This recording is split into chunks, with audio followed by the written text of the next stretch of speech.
Hello everyone, welcome to only IAS और स्वागत है आपका इस वीडियो में जहां हम कवर करेंगे सबसे इंपॉर्टेंट वर्ल्ड इवेंट्स 2023 के जिन्होंने चीज़ों को शेप किया, जिन्होंने इंडिया पर और दुनिया पर बहुत बड़ा प्रभाव डाला। इस वीडियो में हम समझेंगे कि उसकी क्या इम्प्लीकेशंस इंडिया के लिए आगे चल के हो सकती हैं और हम उसको कैसे देख सकते हैं। तो आइए शुरू करते हैं सबसे पहले सबसे बड़े इवेंट के साथ, जो है ग्लोबल टेम्परेचर्स। अभी हालांकि हम सर्दियों में हैं और ठिठुर रहे हैं, लेकिन असल में हर साल गर्मी बढ़ रही है और पिछला साल अभी तक के इतिहास का सबसे गर्म साल माना जा रहा है।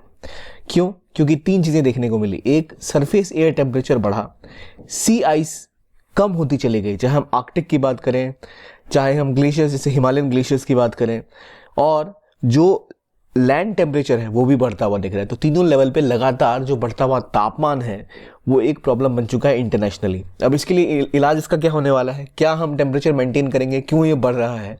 तो उसके पीछे ग्लोबल इमिशंस को कम करना पड़ेगा। ग्लोबल इमिशंस कम करने के लिए हम लगातार कोशिश कर रहे हैं कि ये 1.5 डिग्री सेल्सियस से कम बढ़े। इसके लिए जो कोशिशें हैं वो अंजाम तक लाने के लिए हमें क्लीन फ्यूल की ओर बढ़ना पड़ेगा। जुलाई अभी तक का सबसे गर्म जुलाई देखने को मिला। क्लीन एनर्जी की ओर जो हम रुख कर रहे हैं उतनी तेजी से नहीं कर रहे जितना हमें करना चाहिए।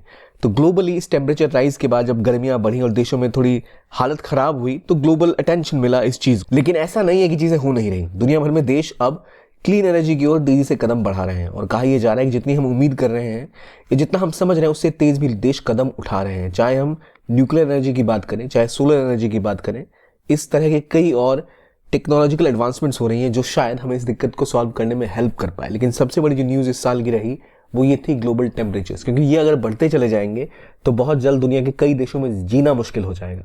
2 डिग्री तापमान से ऊपर अगर तापमान बढ़ा तो जितने आपके समुद्री इलाके हैं वो सारे डूब जाएंगे, क्योंकि 1 सेंटीमीटर से भी ऊपर अगर आपका सी वाटर राइज कर गया, होता ये है कि आपकी आर्कटिक, एंटार्क्टिक, हिमालयन ये जो इलाके हैं, इन इलाकों में जो बड़े बड़े ग्लेशियर्स हैं जब वो पिघलेंगे तो फ्रेश वाटर है वो जाके सी में ऐड होंगे, और सी वाटर में जब वो ऐड होंगे तो नतीजा ये होगा कि पूरा का पूरा इलाका पानी का समुद्र में बढ़ेगा, राइज करेगा लेवल। और सी लेवल राइज करते ही जो कोस्टल एरियाज हैं, जैसे मुंबई हो गया या आप इंडोनेशिया की बात कर लो, या ऐसे कई जो समुद्री इलाके हैं, वहाँ पानी का स्तर बढ़ेगा और वो चीज़ें डूब जाएंगी, जो दुनिया के लिए बहुत बड़ा खतरे का सबब है और ये होता दिख रहा है। इसलिए इस टेम्परेचर को बढ़ने से रोकना हमारी पहली जिम्मेदारी है। तो ये क्लीन एनर्जी इसका एक उपाय हो सकती है जिसके थ्रू हम इमिशन कम करें, अपने जीवन में बदलाव करें, इमिशन को कम करें, तभी जाकर हम ग्लोबल टेम्परेचर पे कंट्रोल कर पाएंगे। और यही कोशिश लगातार दुनिया भर में हो रही है। इसके लिए अगर आप देखें ग्लोबल सरफेस टेम्परेचर और डेली सी सरफेस टेम्परेचर, इसमें हमने देखने को मिलती है कंपैरेटिवली कि 2023 को देखिए सीधा एक राइज आपको देखने को मिलेगा, सबसे ऊपर है ये। और ग्लोबल सरफेस एयर टेम्परेचर में भी 2023 आपको कहीं ऊपर दिखता है बाकी सालों की तुलना में। तो ये दिखाता है क्लियरली कि टेम्परेचर बहुत ज़्यादा बढ़ रहा है और ये हमारे लिए खतरा बना सकता है। इसके लिए सॉल्यूशन क्या हो रहा है? सोलर और विंड पावर अचानक से बहुत तेज़ी से देश उसको फॉलो कर रहे हैं। इंडिया देखिए 2020 के बाद इंडिया बहुत तेज़ी के साथ ऊपर उठा है इन चीज़ों में पुश करने में, सोलर विंड पावर में। चाइना, यूएस, ईयू, इंडिया, ये 4 बड़े प्लेयर्स में से एक देख सकते हैं जो पुश कर रहे हैं क्लीन एनर्जी की तरफ। और जो ग्लोबल इमिशन होगा उसमें America number 1, China number 2, India number 3, इस तरह से स्थिति ही होने वाली है। तो इन कंट्रीज़ का रुख दिखाता है कि देश सीरियस तो है, लेकिन उन्हें और गंभीरता से इसको लेने की ज़रूरत है। तो इसलिए पुश हम देख रहे हैं सोलर एनर्जी की तरफ, क्योंकि सोलर एनर्जी को लेकर सोलर अलायंस बनाया था इंडिया ने फ्रांस के साथ मिलकर। गुड़गांव में इसका हेडक्वार्टर है, गुरुग्राम जिसे हम कहते हैं। इसके अलावा लगातार इंडिया कोशिश कर रहा है कि न्यूक्लियर पावर और जनरेशन बढ़ाए। न्यूक्लियर पावर एक क्लीन फ्यूल है और हम विंड पावर का भी इस्तेमाल करने की कोशिश कर रहे हैं, हम हाइड्रोजन सेल्स का इस्तेमाल करने की कोशिश कर रहे हैं। तो ये एक अच्छा स्टेप है इस ओर। तो क्लाइमेट चेंज अब दुनिया की रियलिटी बनती जा रही है। जिस तरह से चीज़ें बढ़ रही हैं, हम ऐसे टेम्परेचर पे पहुंच चुके हैं जहां हमने चीज़ों को नहीं सुधारा, फॉसिल फ्यूल्स का इस्तेमाल कम नहीं किया, तो फॉसिल फ्यूल्स खत्म बाद में होंगे, पहले हम खत्म हो जाएंगे। कई लोग कह रहे थे कि फॉसिल फ्यूल का इस्तेमाल अब नहीं होगा, जो ईवीज हैं, इलेक्ट्रॉनिक व्हीकल्स हैं, उनका ज़माना आ गया है और चीज़ें बदल जाएंगी हमेशा हमेशा के लिए। जैसे इंडिया में ओला, जो एक राइड हेलिंग कैब, जैसे लोग टैक्सी करते थे, उन्होंने अपनी इलेक्ट्रॉनिक स्कूटीज लॉन्च की। टाटा ने बहुत मात्रा में अपनी ईवीज को बेचा फिर से इस साल, चाहे वो नेक्सॉन की ईवी हो, यानी जो बिजली से चलती हैं, या फिर उनकी टियागो हो। ग्लोबल कार मार्केट में उन्होंने बहुत दबदबा बढ़ाया और उसी को देखते हुए बाकी कंपनीज भी कूदी। लेकिन रियलिटी ये है कि फॉसिल फ्यूल्स अभी कहीं नहीं जा रहे। कोल और थर्मल पावर की जरूरत अभी भी भारत को पड़ने वाली है। दुनिया भर के देश अभी तक इस पे और निवेश करेंगे, क्योंकि उनको ज़रूरत होगी जल्दी से अपनी डेवलपमेंट और अपने कंजम्पशन को पुश करने के लिए, जहां अभी तक फॉसिल फ्यूल का कोई विकल्प नहीं है। तो इसी तरह हमें देख रहे हैं जहाँ पर क्लाइमेट समिट हो रही है, और जो इस बार क्लाइमेट समिट हुई UNFCCC की कहाँ हुई थी, COP28 हुई थी कहाँ, दुबई में। COP28 दुबई में हुई थी। दुबई एक ऐसे देश का हिस्सा है जो पूरा का पूरा पेट्रोलियम बेच कर ही चलता है, ठीक है। इसे हम कहते हैं पेट्रो स्टेट, पेट्रोल और तेल बेच के इन्होंने पैसे कमाए पहले इनिशियली। पूरा जो UAE है इसी के ऊपर बिल्ड हुआ।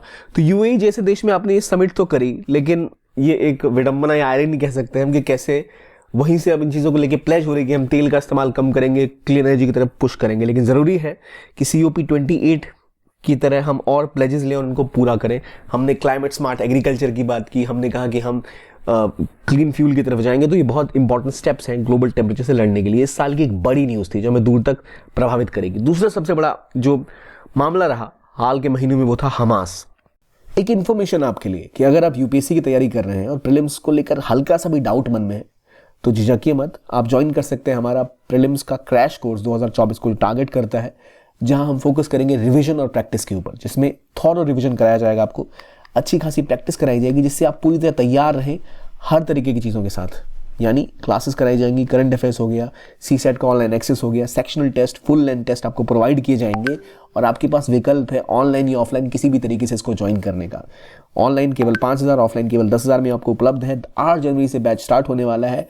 आप डिटेल्स जो है यहाँ पे लिंक है इस कमेंट के डिस्क्रिप्शन बॉक्स में, उससे आप यहाँ तक पहुँच सकते हैं, या कमेंट बॉक्स में आपको भी मिल जाएगा। वहाँ से आप इस कोर्स के बारे में जान सकते हैं डिटेल में और इसे एनरोल भी कर सकते हैं।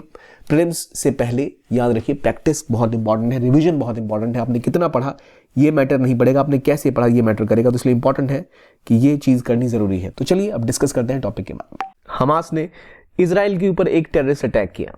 हमास के लोग इजराइल में घुसे उनकी सिक्योरिटी को ब्रीच करते हुए। इसे कई लोग टेररिस्ट अटैक कहते हैं, कई लोग मिलिटेंट अटैक कहते हैं, लेकिन वो अटैक जो था प्राइमरीली क्योंकि इसमें सिविलियंस की डेथ हुई तो उसको एक टेररिस्ट अटैक की तरह दुनिया भर के देश देख जरूर रहे हैं।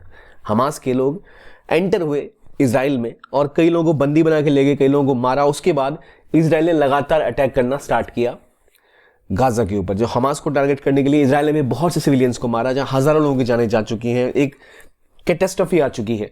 और गाजा एक ओपन एयर जेल के नाम से जाने लग गया, जाना जाता है पहले से भी। ओपन एयर जेल मतलब एक ऐसी जगह है गाजा स्ट्रिप जिसमें आप आदमी घूम तो सकता है फ्री में, लेकिन कभी भी कोई बॉम्ब आके उन्हें मार सकता है, उससे कहीं आप बाहर नहीं निकल सकते। और ये चीज़ तब हुई जब कुछ सालों पहले ही अब्राहम अकॉर्ड्स हुए थे। अब्राहम अकॉर्ड्स होने का मतलब था यूनाइटेड अरब अमीरात, इजराइल ने अपने संबंध नॉर्मलाइज किए थे, बहरीन ने संबंध अपने नॉर्मलाइज किए थे इजराइल के साथ, और दिखने लग गया था कि अरब इजरायली विवाद शायद अब खत्म हो जाए, चीज़ें शायद सुधर जाए। उसके बाद भारत भी इसमें था, India, middle east, Europe economic corridor बनाया गया था जो भारत को जोड़ता, दुबई से होते हुए आप इजराइल होते हुए यूरोप तक जाते। एक नया रूट स्वेज कनाल के परे एक और रूट बनाया गया था कनेक्टिविटी, ट्रेड को बढ़ावा देने के लिए। लेकिन अचानक से हमास इजराइल के युद्ध के बाद चीज़ें बदल गई और अभी दुनिया मिडल ईस्ट की जो थोड़ी स्थिर होती दिख रही थी वहाँ और विवाद खड़े हो गए। अगर हम इजराइल को देखें, ये रहा गाजा स्ट्रिप, यहाँ से पहले अटैक हुए, उसके बाद लगातार इजराइल ने फायरिंग की, पूरे गाजा को तहस नहस कर रखा है। और स्थिति इतनी खराब हो गई कि दुनिया भर के हर देश ने लगभग इसको कंडेम किया और इजराइल को कहा कि आप कुछ तो पॉज करो भाई, कितने हमले करोगे, कितनी सिविलियंस की जान लोगे। तो ये स्थिति बढ़ती ही दिख रही थी कि उसके ऊपर और हमले होने स्टार्ट हो गए, जब ऊपर लेबनान से एक और ऑर्गेनाइजेशन, मिलिटेंट ऑर्गेनाइजेशन जिसको हम जानते हैं हिजबुल्लाह के नाम से, उसने नॉर्दर्न इजराइल के ऊपर रॉकेट फायर करने स्टार्ट कर दिए इस तरफ और गोलन हाइट्स में भी, और यहाँ से इजराइल ने इनके ऊपर फायरिंग स्टार्ट कर दी। यहाँ तक कि इजराइल ने इस बार सीरिया पर भी कुछ बॉम्ब दागे। जब ईरान के डिफेंस और फॉरेन मिनिस्टर सीरिया आने वाले थे तो उन्होंने सीरिया के एयरपोर्ट्स पे भी रॉकेट्स फायर किए। तो वो जंग वहाँ तो बढ़ ही रही थी जिसमें हिजबुल्लाह भी कूद गया, हमास भी अभी लड़ रहा है, इजराइल लड़ रहा है आपस में। लेकिन कहानी सिर्फ इतनी सी नहीं पहुंची कि यहाँ समस्या हो गई, असल में पूरे इस इलाके का ट्रेड रूट ही डिस्टर्ब हो गया। अब देखिए इजराइल का मैप, ऊपर गोलन हाइट्स है, ये असल में सीरिया का था लेकिन अभी इजराइल के कब्जे में है। यहाँ गाजा स्ट्रिप है, यहाँ पर है सिनाई पेनिनसुला जो इजराइल के पास कुछ समय तक था, फिर उन्होंने इजिप्ट को वापस कर दिया था। ये सब तो बात की बात है, लेकिन जो युद्ध अभी हमास और इजराइल के बीच हुआ उसका नतीजा अब ये दिख रहा है कि दुनिया में जो ग्लोबल ऑयल सप्लाईज है वो परेशान हो गई हैं। क्यों? देखिए यहाँ ऊपर इजराइल है, यहाँ पर, ठीक है, ये जो हिस्सा देख रहे हैं इसे कहते हैं गल्फ ऑफ अकाबा।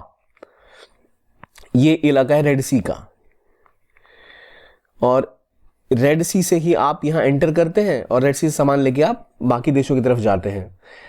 अगर मैं आपको दिखाऊं तो ये रेड सी है, यहाँ से ही सारा ऑयल दुनिया का सब सामान जाता है, एशिया, इंडिया, चाइना, जापान। अगर यूरोप भेजना है तो आपको इसी रूट से लोग लेके जाते हैं, वरना आपको अफ्रीका के नीचे से जाना पड़ेगा। तो इसीलिए ये रूट सबसे पसंदीदा। देखिए यहाँ से अगर आप नहीं गए ना, दूसरा रास्ता ये कि आप अफ्रीका के कॉन्टिनेंट के नीचे से जाए, तो बहुत लंबा रूट है वो, तो सारे देश लगभग व्यापार यहीं से करते हैं। यहाँ पर है स्वेज कनाल, एक नहर बनाई गई है। अब जैसे हमने बताया हिजबुल्लाह और हमास कूद गए, उसके साथ एक और देश, एक और ग्रुप इसमें कूदा, वो था हाउती रिबल्स का। हाउती रिबल्स असल में यमन की राजधानी सना और इस पूरे इलाके पे कब्जा करके बैठे हुए हैं। ये असल में यमन की सरकार के साथ लड़ते हैं और इन्होंने डिक्लेयर किया कि हमास जो कर रहा है सही कर रहा है, और हमास के ऊपर जो गाजा के ऊपर जो हमले हो रहे हैं उसको देखते हुए इजराइल का कोई भी शिप अगर यहाँ से गुजरता है, इजरायली देशों का कोई भी शिप अगर रेड सी से गुजरता है, या हमें लगता है ऐसा शिप जो इजराइल की मदद कर सकता है, हम उसके ऊपर अटैक करेंगे। और इन्होंने ऑयल टैंकर्स के ऊपर रॉकेट फायर किए। रेड सी जो इतना इंपॉर्टेंट ट्रेड रूट है उसके ऊपर इतने हमले शुरू हुए। इसे कहते हैं, यहाँ जो पतला सा रास्ता आपको दिख रहा है इसे कहते हैं स्ट्रेट, और इस स्ट्रेट का नाम है बाबल मंदेब। तो बाबल मंदेब पे लगातार उन्होंने हमले जारी रखे हैं और अमेरिका की नेवी यहाँ आ गई। भारत के आने वाले शिप्स के ऊपर भी कुछ हमले हुए। तो अब इसे सही करने की बात आ गई। यहाँ पर जो युद्ध था वो इजराइल गाजा से बढ़ के यहाँ तक आ चुका है। जैसे हमने पहले देखा यूक्रेन रशिया का जब युद्ध हुआ था पिछले साल, यूक्रेन रशिया के युद्ध में वीट के प्राइसेस बढ़ गए, फूड ग्रेन्स के प्राइसेस बढ़ गए, ऑयल के प्राइसेस बढ़ गए, भारत को नुकसान हुआ, दुनिया भर के देशों को नुकसान हुआ। यहाँ भी कुछ ऐसा दिख रहा है, ट्रेड डिस्टर्ब हो सकता है। ये पूरा एरिया में जो हम कोशिश कर रहे थे नया ट्रेड रूट डेवलप करने का, वो खत्म हो गया। तो इस तरह की चीजें होती रहती है। वॉर किसी दो देश के बीच होती है, प्रभाव दुनिया के हर देश पे पड़ता है। इसलिए भारत के लिए बहुत इंपॉर्टेंट है एक safe and secure middle east. तो हाउतीज, हिजबुल्लाह और हमास, असल में तीनों अटैक कर ही क्यों रहे हैं एक साथ? क्योंकि इन तीनों का जो मेन सपोर्टर है, खासतौर पे इन दोनों का, हिजबुल्लाह और हाउतीज का, वो है ईरान। और ईरान के ही सपोर्ट से हिजबुल्लाह भी फॉर्म हुआ, हाउतीज भी फॉर्म हुए। ये दोनों शिया मिलिट्री ग्रुप्स हैं, तो इनको सपोर्ट ईरान करता है और इन्होंने हमले किए हमास के सपोर्ट। और अब अमेरिका भी घुस गया है इस एरिया में अपनी नेवल शिप्स को लेकर ये एरिया सिक्योर किया जाए। तो ये हमें दिखाता है कि युद्ध किस तरह बढ़ते जा रहे हैं ग्लोबली, और इसकी वजह से समस्याएं और बढ़ती जा रही हैं। यहाँ तक कि अमेरिका ने भी कहा था कि भाई थोड़ा सा तो सीज फायर करो इजराइल को। और इजराइल का आरोप यह था कि हमास लगभग 100 औरतों को, बच्चों को ह्यूमन शील्ड्स की तरह इस्तेमाल कर रहा है। असल में ये पहले भी कई बार आरोप लगे हैं कि जब हमास को रॉकेट दागना होता है तो वो किसी स्कूल या किसी हॉस्पिटल के पीछे से रॉकेट दाग देता है, और जब इजराइल उस रॉकेट को आसमान में ही उड़ा देता है, क्योंकि उनके पास एक डिफेंस टेक्नोलॉजी है जिसका नाम है आयरन डोम। तो आयरन डोम से वो आसमान में ही उस रॉकेट को उड़ा देता है। फिर बदले में ईरान जब फायरिंग करता है तो जाके वो सिविलियंस को लगती है, क्योंकि वो रॉकेट्स का जो ओरिजिन पॉइंट होता है, जहां से वो छोड़े गए होते हैं, वो आमतौर पर सिविलियन एरिया से छोड़े जाते हैं। ये इजराइल का कहना है। हमास का ऐसा कहना है कि इजराइल लगातार रॉकेट्स फायर करता है हमारे ऊपर बदले में, और इससे कई सिविलियंस की जान जाती है, जो एक बहुत ही दुखद चीज है। लेकिन सिर्फ एक ही युद्ध नहीं, दुनिया और कांपती रही। यूक्रेन का युद्ध खत्म होने का नाम नहीं ले रहा है। यूक्रेन रशिया का वॉर अभी तक लगभग चलता ही जा रहा है। कारण यह है कि यूक्रेन को अमेरिका और यूरोप से सप्लाईज मिलते हैं। खासतौर पे अमेरिका ने फाइनेंशियल और एम्युनिशंस में हेल्प करी है, जिसकी वजह से अभी तक वो जंग चली ही जा रही है। चाहे खार्किव का रीजन हो या अलग अलग इलाके हो, रशिया अभी तक इस विवाद में उलझा ही हुआ है, और इस उलझन की वजह से चीज़ें और बढ़ती दिख रही हैं। क्योंकि ईयू में और नेटो, जो वहाँ का नॉर्थ अटलांटिक ट्रीटी ऑर्गेनाइजेशन है, नेटो एक ऐसा ग्रुप है जहाँ अमेरिका और उसके सभी देश साथ रहते हैं, जो उनके मित्र राष्ट्र हैं, जिन पर कोई हमला करे तो उनके खिलाफ वो हमला कर देंगे। ऐसी वाली स्थिति नेटो में होती है। तो नेटो में कुछ नए देश भी शामिल हो गए। फिनलैंड शामिल हो गया, और स्वीडन भी कोशिश कर रहा है इसमें शामिल होने की, वो उसको भी क्लियरेंस लगभग मिल रहा है। तो ऐसे देश, जैसे जैसे नेटो का नंबर बढ़ेगा, रशिया के लिए दिक्कतें और बढ़ती जाएंगी। तो यूरोप के जो सिक्योरिटी डायलेमा है, सिक्योरिटी की जो समस्या, वो और बढ़ गई। अब रशिया और परेशान होगा। रशिया और कहेगा कि अमेरिका फंडिंग कर रहा है यूक्रेन की, हमारे देशों को अपने ग्रुप में मिला रहा है, तो अपने न्यूक्लियर वेपन्स यहाँ खड़े करेगा, तो हमें अपनी बॉर्डर को और सिक्योर करना पड़ेगा। तो शायद रशिया और हमलावर हो सकता है। इसके अलावा रशिया और चाइना के करीब ज्यादा दिख रहा है। शी जिनपिंग और व्लादिमीर पुतिन की दोस्ती मजबूत होती दिख रही है, जो अभी के जियोपॉलिटिक्स को दिखाता है। फिर दूसरी ओर रशिया का स्टेप इंडिया को एक मौका दे रहा है रशिया को अपने और करीब लाने का, जो इंडिया ने रशिया के साथ किया। रशिया यूक्रेन वॉर के बाद रशिया और इंडिया का जो बायलैटरल ट्रेड है वो मोर देन $40 बिलियन के आसपास पहुंच गया। $40 बिलियन, कभी 7 से 6 बिलियन डॉलर हुआ करता था, 50 बिलियन के आसपास पहुंचने लग गया। क्यों? क्योंकि भारत ने रशिया से ऑयल खरीदना शुरू किया। दुनिया भर के देशों ने रशिया से ऑयल खरीदना बंद कर दिया था, क्योंकि अमेरिका ने इसके ऊपर सैंक्शन लगा दिए थे। लेकिन भारत ने कहा कि हम इनसे तेल लेंगे, क्योंकि हमें एक तो पहले डिस्काउंटेड प्राइस पे मिल रहा है, प्लस हम अमेरिका की बात क्यों सुने। हम अपनी फॉरेन पॉलिसी में किसी के गुलाम नहीं है, और जो प्रैक्टिस इंडिया करता है फॉरेन पॉलिसी में उसे कहते हैं स्ट्रैटेजिक ऑटोनॉमी, यानी सामरिक स्वायत्ता। ये भारत इसको फॉलो करता है अपनी फॉरेन पॉलिसी थिंकिंग में, और इसीलिए भारत अमेरिका से भी बात करता है, रशिया से भी बात करता है, किसी के दबाव में नहीं आता। India always follows enlightened self interest, और यही देखते हुए उन्होंने कहा है कि भारत का जो समर्थन भी किया, रशिया ने कई बार प्रशंसा भी की कि वो अमेरिका के दबाव में नहीं आया।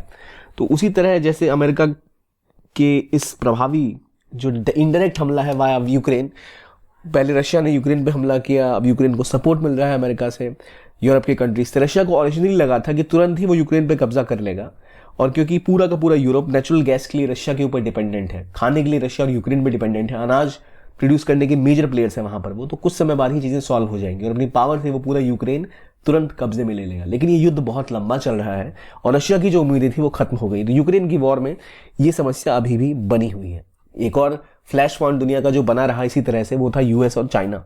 दुनिया की दो सबसे बड़ी पावर्स आपस में भिड़ी हुई हैं, मैदान पे तो नहीं लेकिन इकोनॉमिक खेल में। दोनों में कुछ सालों पहले भी ट्रेड वॉर हुई थी, जहां एक दूसरे के सामान के ऊपर बहुत ज्यादा ड्यूटीज बढ़ा दी थी, उनके सामानों के ऊपर टैक्स बढ़ा दिए थे, जिससे उनके सामान अमेरिका में आके बिकने बहुत महंगे हो गए थे। और अब मामला थोड़ा और बढ़ रहा है, क्योंकि नैन्सी पेलोसी जो उनकी स्पीकर है उनके हाउस की, वो जब ताइवान जाने वाली थी तो चाइना के कुछ ऑफिसर्स ने, कुछ उनके स्पीकर्स ने कहा था कि उनके प्लेन को उड़ा देंगे अगर वो ताइवान गई तो, लेकिन वो गई और वो कुछ कर नहीं पाए। अब मामला और बढ़ता दिख रहा है, क्योंकि लगातार चाइना और अमेरिका की दूरियां और खटास बढ़ती दिख रही हैं। लगातार ताइवान के आसपास चाइना अपनी मिलिट्री को और मजबूत कर रहा है। ताइवान में बढ़ती हुई एक्टिविटी को देखकर अमेरिका ने कहा कि होशियार हो जाइए, आप इस आइलैंड पे कब्जा नहीं कर सकते, और चाइना का क्लेम है कि है तो उनका ही देश ताइवान। तो वहां चीजें बढ़ती दिख रही हैं, खराब होती दिख रही हैं। और यूएस में चाइना का एक स्पाई बैलून उड़ता हुआ दिखा, और उसको फिर वहीं से एक उनके एक जो फाइटर ने उड़ा दिया, स्पाई जो उनका बैलून था ये। तो ऐसी हरकतें लगातार चाइना कर रहा है। इसको देख के अमेरिका भी सकते में कि भाई किस कब सुधरेगा चाइना। तो ये विवाद जैसे जैसे बढ़ रहा है तो ग्लोबली चीजें और खतरनाक होती जा रही हैं। जो बाइडेन और शी जिनपिंग ने बातें जरूर की, लेकिन ये बातों में कुछ निकला नहीं, बोला हम आगे भी बात करते रहेंगे। काफी समय तक इनके बीच में एक तलखी थी। तो ग्लोबल पीस के लिए सबसे इंपॉर्टेंट होता है जो मोस्ट पावरफुल कंट्रीज हैं वो आपस में कम्युनिकेट करें। उनका कम्युनिकेशन अगर ब्रीच होता है, ब्लॉक होता है, वो बात नहीं कर पाती है, तो चीजें नॉर्मलाइज होने में काफी समय लगता है। और इसीलिए बाकी देश भी चाहते थे कि अमेरिका और चाइना एक लेवल पे आके बात करें। भारत को इससे क्या फायदा है? अगर ये बात नहीं करते हैं तो इनके बीच का विवाद बढ़ेगा, और विवाद बढ़ेगा तो चाइना को रोकने के लिए अमेरिका और सतर्क रहेगा और वो भारत के और करीब आएगा। यानी क्वाड जब हमने बनाया, क्वाड एक ग्रुप है जिसमें 4 देश हैं, इंडिया, यूएसए, ऑस्ट्रेलिया और जापान। इन 4 देशों का मेन मकसद ये कहा जा रहा है कि इंडो पैसिफिक में, इंडियन ओशन और पैसिफिक ओशन के रीजन में चाइना के बढ़ते प्रभुत्व को घटाना। और इसके लिए भारत अमेरिका के साथ डिफेंस डील्स भी कर रहा है, विशेष तरह की प्रैक्टिस और ट्रेनिंग भी कर रहा है, और ये और देशों को करीब ला रहा है। अब चाइना को रोकने के लिए भारत एक बड़ा रोल निभा सकता है। जैसे हमने देखा कि एक रेड सी में हाउथीज लगातार हमले कर रहे हैं, अमेरिका की नेवी वहां से बहुत दूर है, भारत बहुत करीब है वो नेवी के, भारत की नेवी उस जगह के बहुत करीब है, तो भारत अमेरिका के साथ पार्टनरशिप कर सकता है और चाइना के इस बढ़ते प्रभुत्व को रोक सकता है। और इसलिए भारत और चाइना का विवाद जो है उसमें अमेरिका डायरेक्टली नहीं पर इनडायरेक्टली भारत की मदद जरूर कर सकता है, और भारत के लिए एक अच्छा सिग्नल है स्ट्रेटेजिक दृष्टिकोण से। लेकिन मामला सिर्फ यही नहीं है। हमने एशिया, यूरोप की बात करी, पर युद्ध जो है वो अफ्रीका को भी अपनी चपेट में लिया हुआ है। सूडान में एक सिविल वॉर हो गई थी, उनके प्रेसिडेंट उमर हसन अल बशर को निकाला गया, लेकिन उनकी रिजीम अभी तक पावर में थी और प्रोटेस्ट होते रहे कई सारे खार्तूम के इलाकों में। खार्तूम जो सूडान का प्रोविंस है वहाँ लगातार हमले देखे गए और पूरा सूडान लगातार इस में फंसा रहा। 800 से भी ज़्यादा लोगों की जानें जा चुकी हैं। और सूडान जैसी कंट्रीज़ को अक्सर हम नेग्लेक्ट करते हैं। सूडान कहाँ लोकेटेड है, तो ये देखिए यहाँ लोकेटेड है सूडान, और यहाँ लगातार सिविल वॉर चल रही है। इतनी बड़ी कंट्री में सिविल वॉर चल रही है जहाँ से नाइल रिवर भी आती है। तो उसको देखते हुए ग्लोबली कोई इसको अटेंशन नहीं दे रहा, हमेशा से अफ्रीका को इग्नोर किया जाता है और फिर यहाँ सूडान में होते दिख रहा है। लेकिन 2023 का एक बहुत बड़ा सिक्योरिटी चैलेंज है ये। अब आप गौर करिए, सूडान की भी बाउंड्री लगती है रेड सी से, ठीक, यमन की बाउंड्री लगती है रेड सी से, यहाँ आपकी इजिप्ट की बाउंड्री, ये आपकी इजराइल की बाउंड्री भी इस तरफ गल्फ ऑफ अकाबा वाले रास्ते से मिलती है रेड सी से, और यहाँ से होता है सारा ट्रेड। तो अगर यहाँ पर ऑलरेडी सोमालिया के आसपास भी जो ग्रुप्स हैं वहाँ काफ़ी सारे सी पायरेट्स हैं, यानी समुद्री लुटेरे हैं, तो अगर ये भी बिल्कुल डिस्टेबलाइज हो जाए रीजन, तो यहाँ पूरा का पूरा रेड सी में ट्रेड करना मुश्किल हो जाएगा और व्यापार और ऑयल की मूवमेंट बिल्कुल ध्वस्त हो सकती है। अब इतने बड़े देश को कंट्रोल करना किसी एक देश के बस में नहीं है, इसलिए बहुत ज़रूरी है रेड सी और ग्लोबल सिक्योरिटी के लिए कि यहाँ पर सेफ्टी थोड़ी प्रिवेल करे, वरना चीज़ें बहुत ज़्यादा ख़राब हो सकती हैं। हमने बात करी सूडान के बारे में, इनकी राजधानी कहाँ है, खार्तूम में, यहीं से आपकी नाइल रिवर भी जाती है, तो इसलिए बहुत स्ट्रेटेजिकली इंपॉर्टेंट इलाका है ये। लगातार पिछले सालों में यहाँ पॉलिटिकल वायलेंस हुआ है और अब इसे कर्टेल करने की ज़रूरत आ चुकी है। 2023 का एक सिग्निफिकेंट एस्पेक्ट था ये सूडान का जो इशू है, क्योंकि चीज़ें और ज़्यादा बढ़ेंगी भविष्य में। तो सूडान के सिविल वॉर के अलावा एक जो सबसे बड़ी समस्या खड़ी हुई है आर्टिफिशियल इंटेलिजेंस। क्यों भाई, आर्टिफिशियल इंटेलिजेंस ने ऐसा क्या कर दिया? आर्टिफिशियल इंटेलिजेंस ने असल में कुछ किया नहीं, क्योंकि लगातार लैंग्वेज मॉडल्स जिसके तहत जो सॉफ्टवेयर्स हैं वो किसी चीज़ों को पढ़ते हैं या समझते हैं, वो डेवलप हो रहे हैं, वो और ज़्यादा एक्सेप्शनली पावरफुल होते जा रहे हैं, उनकी ट्रांसफॉर्मेशन नेटवर्क्स बढ़ रहे हैं, और इसको देखकर बड़े बड़े एक्सपर्ट्स को लग रहा है खतरा होते हुए इंसानों के ऊपर। क्योंकि इंसान और एआई में किस चीज़ का फ़र्क है? इंटेलिजेंस का, बुद्धिमत्ता का। लेकिन ये आर्टिफिशियल इंटेलिजेंस क्रिएट हो रही है, जैसे हमने देखा चैट जीपीटी जैसे सॉफ्टवेयर जो काफ़ी खतरनाक कारनामे कर पा रहे हैं, तो लोगों की नौकरियां जा रही हैं। लेकिन चीज़ें और कॉम्प्लिकेट तब हुई जब रिसेंटली एक न्यूज़ सामने आई कि इलॉन मस्क जैसे लोग जो लगातार विरोध करते हैं एआई का, उसके पीछे एक वजह भी पता लगी। आज से 2 साल पहले या 1.5 साल पहले जो टेस्ला का प्लांट है, जो कार कंपनी है, उसके प्लांट में एक रोबोट ने उनके एक इंजीनियर की गर्दन दबा दी थी, मैल फंक्शन करने लग गया था। साउथ कोरिया में एक रोबोट ने एक इंसान को आलू की बोरी समझ के पटक दिया था, वो इंसान मारा गया था। तो अगर ऐसी हिंसा रोबोट्स कर सकते हैं, तो उन रोबोट्स को जब आर्टिफिशियल इंटेलिजेंस मिल जाए और वो मेल फंक्शन करने लग जाए, तो क्या हमें ऐसी सिचुएशन देखने को मिल सकती है कि रोबोट्स हम पर हमला कर दें? तो इसी चीज़ को लेकर कई लोग कह रहे हैं कि गलत हो रहा है ये। तो जो गॉडफादर ऑफ एआई हैं, इन्होंने बोला है कि जॉफ्री हिंटन, इन्होंने कहा है कि आगे डेंजर है, इसको रोकना चाहिए, एआई की वजह से रेसिज्म बढ़ सकता है, सेक्सिज्म बढ़ सकता है। इलॉन मस्क, स्टीव वॉजनियाक, ऐसे लोगों ने कहा है कि एआई की और डेवलपमेंट को रोकना चाहिए। स्टीव वॉजनियाक एप्पल के प्रमुख जो डेवलपर्स थे उनमें से एक थे। इन्होंने ही मेनली जो टेक्नोलॉजी थी वो प्रोवाइड करी थी एप्पल के प्रोडक्ट्स को लॉन्च करने के लिए, स्टीव जॉब्स के साथ मिलकर, स्टीव वॉजनियाक, 2 सबसे बड़े लोग। और इन्होंने लगा है कि इनको कहना है कि एआई लगातार जिस तरह बढ़ रहा है वो इंसानों के लिए खतरा पैदा कर सकता है, उसे रोकने की ज़रूरत है। तो एआई रेगुलेशन बहुत ज़रूरी है, हमें कंट्रोल करना आना चाहिए कि एआई कहाँ तक कंट्रोल कर पाए। 2023 की सबसे बड़ी चीज़ों में से एक ये रही है, इसे रोकना बहुत ज़रूरी है। लेकिन एआई की बात तो की, एआई का हमला बढ़ा, और एआई का इस्तेमाल हमने देखा है कहाँ होते हुए, अज़रबैजान के युद्ध में भी हुआ था, जहाँ ड्रोन से अटैक करके अज़रबैजान की आर्मी ने अर्मीनिया की आर्मी को हराया था। अभी रिसेंटली ईरान के पेट्रोल पंप, फ्यूल स्टेशन बंद कर दिए थे इजराइल ने। कैसे? क्योंकि उन्होंने अपने साइबर अटैक के थ्रू, तो वो एआई का इस्तेमाल करते हुए साइबर अटैक्स भी किए थे, हालांकि कंप्यूटर जनरेटेड अटैक था। लेकिन इससे हमें बात आती है याद नगार्नो काराबाग की, जो असल में सेंट्रल एशिया के आसपास का रीजन है, not exactly central Asia. Nagorno Karabakh का विवाद फिर इस बार पनपा। नगार्नो काराबाग में 2 विवाद जो है 2 देशों के बीच थे, अज़रबैजान और अर्मीनिया। अर्मीनिया जैसा देश जो है और अज़रबैजान के बीच में ये इलाका जिसे हम कहते हैं नगार्नो काराबाग, ये जो आपको शेडेड रीजन दिख रहा है। अब नगार्नो काराबाग में ये जो रीजन है नगार्नो काराबाग का, यहाँ पर जो जनता रहती थी मोस्टली वो आर्मीनियन डिसेंट की रहती थी, और ये इलाका अज़रबैजान के अंदर आता है। तो विवाद ये था कि इस एरिया के लोग कहते थे कि हम अज़रबैजान के साथ नहीं रहना चाहते, लेकिन ये टेरिटरी कहाँ थी? अज़रबैजान के अंदर। तो 1991 में जब विघटन हुआ था सोवियत रूस का, उसके बाद एक हमला हुआ था या युद्ध हुआ था, जिसमें से रीजन ने अपनी इंडिपेंडेंस डिक्लेयर कर दी थी, और इनडायरेक्टली ये सब अर्मीनिया के कंट्रोल में चले गए थे। लेकिन रिसेंटली अज़रबैजान ने दोबारा इस इलाके पे हमला किया, नगार्नो काराबाग पे, और ड्रोन से अटैक किया और तबाह कर दिया पूरे के पूरे इस इलाके को, और इसके ऊपर कब्जा जमा लिया। उसके बाद अर्मेनिया की जनसंख्या जो अर्मेनियन पीपल है वो यहाँ से निकल के वापस जाने लग गए। अर्मेनियन मोस्टली क्रिश्चियंस रहते हैं, अज़रबैजानी मोस्टली टर्किश मुस्लिम्स हैं। तो ये रीजन पहले हालांकि अज़रबैजान के अंदर था जोग्राफिकली, लेकिन कल्चरली ये अर्मेनियन था ज़्यादा। तो इसके ऊपर अब अज़रबैजान ने कब्जा जमा लिया और अर्मेनिया के लोगों को निकलने के लिए कह दिया। लेकिन यह विवाद और बढ़ गया, क्योंकि एक और इलाका, एक और ऐसी जगह है जो न्यूज़ में आई जहाँ खतरा बढ़ सकता है, वो है नख्चिवान। अब नख्चिवान कहाँ है? अब देखिए, अज़रबैजान था, ये अर्मेनिया, ये रहा नगार्नो काराबाग, जो पहले जहाँ पर अर्मेनिया का कंट्रोल हुआ करता था, अब दोबारा यहाँ पर किसका? अज़रबैजान का कंट्रोल हो चुका है। लेकिन एक इलाका और है नख्चिवान, ये ऐसा इलाका है जो कॉरिडोर प्रोवाइड करता था अर्मीनिया को। यहाँ बहुत से अर्मीनियन रहते हैं, लेकिन यहाँ पर अज़रबैजान का भी कंट्रोल इलाका है। अब यहाँ पर हिंसा बढ़ती हुई दिख रही है। तो क्या पता है कि 2023 में नख्चिवान में जो हुआ, क्या वो दोबारा एक वॉर खड़ी करेगा अज़रबैजान के बीच में और अर्मेनिया के बीच में? तो ये चीज़ें भी विवादित है, हमें देखने को मिलेंगे आगे क्या इसमें होता है। इंडिया भी अपनी आंखें खोल के रखना चाहता है, क्योंकि धीरे धीरे जो अर्मेनियन जनता है वो जैसे जैसे वहाँ से निकलेगी और नगानो कारोबाग से भाग कर वो जिस तरह जगह जाएगी और अगर वो अजरबैजानी इलाके में कहीं जाती है तो वहाँ पे भी विरोध की स्थिति क्रिएट हो सकती है इससे, और ये एरिया वोलेटाइल होता दिख रहा है। तो ये कहानी है नखचिवान की, जहाँ पर नगानो काराबाग के बाद अगली क्राइसिस होती दिख रही है इन दोनों देशों के बीच में।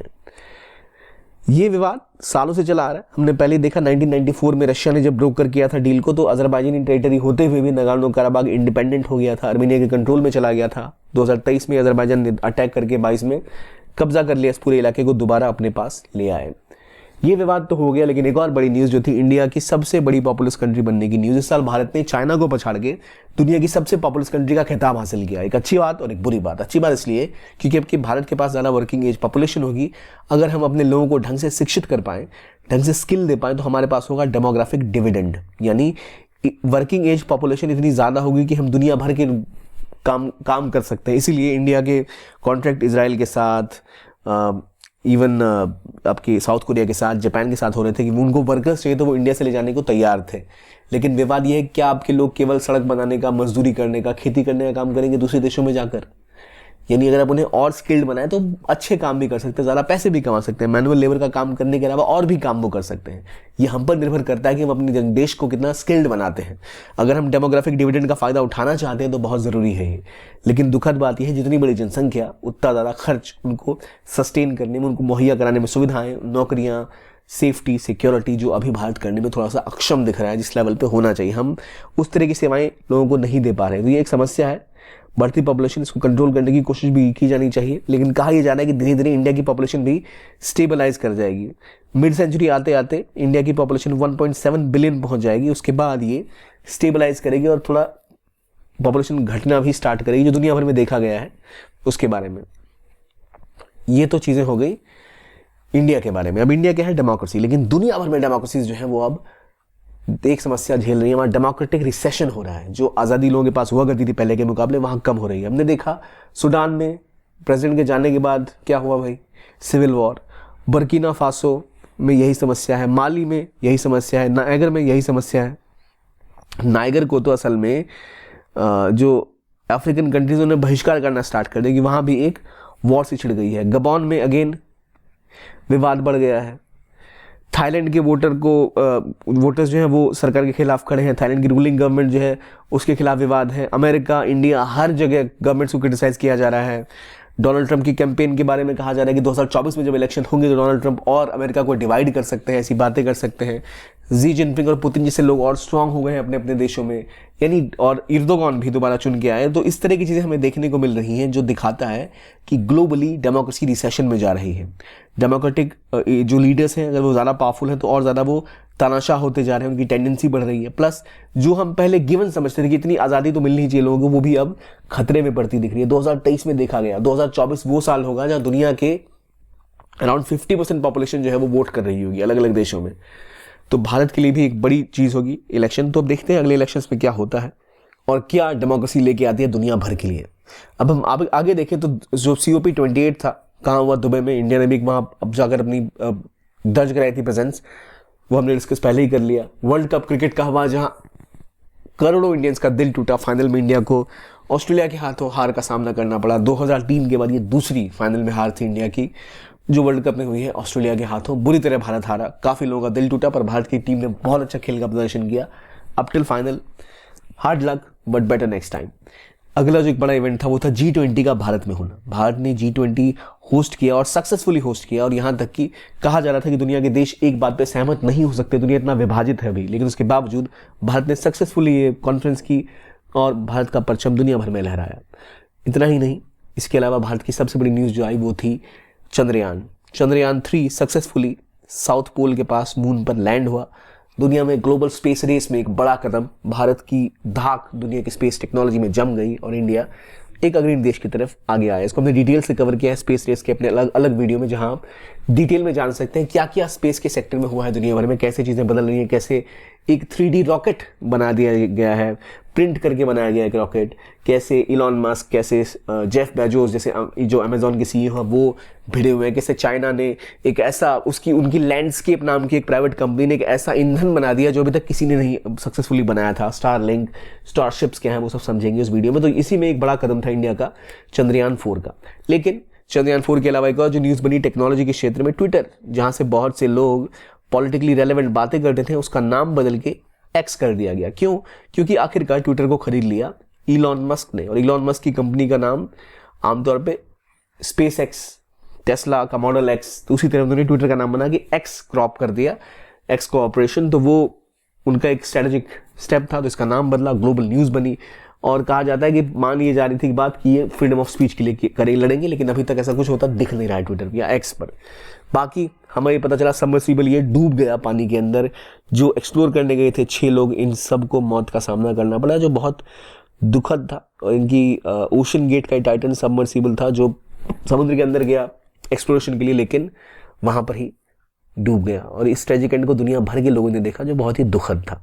ग्लोबल न्यूज़ बना गया कैसे इंसान समुद्र की गहराइयों तक जाना चाहता है लेकिन चीज़ें और दिक्कत देने लगती हैं। फिर बात आई टर्की की, जहां डिवास्टेटिंग अर्थक्वेक हुआ। अभी ऐसा ही अर्थक्वेक जापान में भी आया है, लेकिन जो अर्थक्वेक टर्की में आया उसने टर्की में बहुत लोगों की जानें ली, बहुत नुकसान हुआ। और सवाल उठने शुरू हुए एर्दोगान के ऊपर कि उन्होंने ऐसे परमिट कैसे दे दिए कि हाउसिंग सोसाइटीज इतनी कमज़ोर बन गई कि वो कुछ सस्टेन ही न कर पाए इस रीजन में, और जिस बात का विरोध वहाँ की पॉलिटिकल पार्टीज ने भी किया। तो ये चीज़ है जो खुल के सामने आई टर्की में। टर्की का जो भूकंप था बहुत भयावह था। इसके अलावा अफगानिस्तान में भी एक भयावह भूकंप आया। तो सवाल ये है कि जो हमारी नेचर है हमारे साथ परेशान हो चुकी है हमसे, तो हमें अपने बर्ताव में बदलाव करने पड़ेंगे, वरना नेपाल, टर्की, जापान जैसे भूकंप लगातार आते रहेंगे और हमारे लिए समस्याएं बढ़ाते ही रहेंगे। अगर हम और किसी न्यूज़ की बात करें तो ख़त्म ही नहीं होगी लिस्ट, लेकिन जो प्रमुख न्यूज़ थी वो ये थी, ग्लोबल इवेंट्स को शेप करने वाली, भारत के लिए काफ़ी कुछ सिखाने वाली। आप सभी को हैप्पी न्यू ईयर। हम इंश्योर करेंगे कि इन इवेंट से भारत भी सीखे, हम भी सीखें और चीज़ें और बेहतर हो। इस वीडियो के लिए इतना ही। देखने के लिए बहुत बहुत धन्यवाद। Keep on watching only IAS and have a nice day.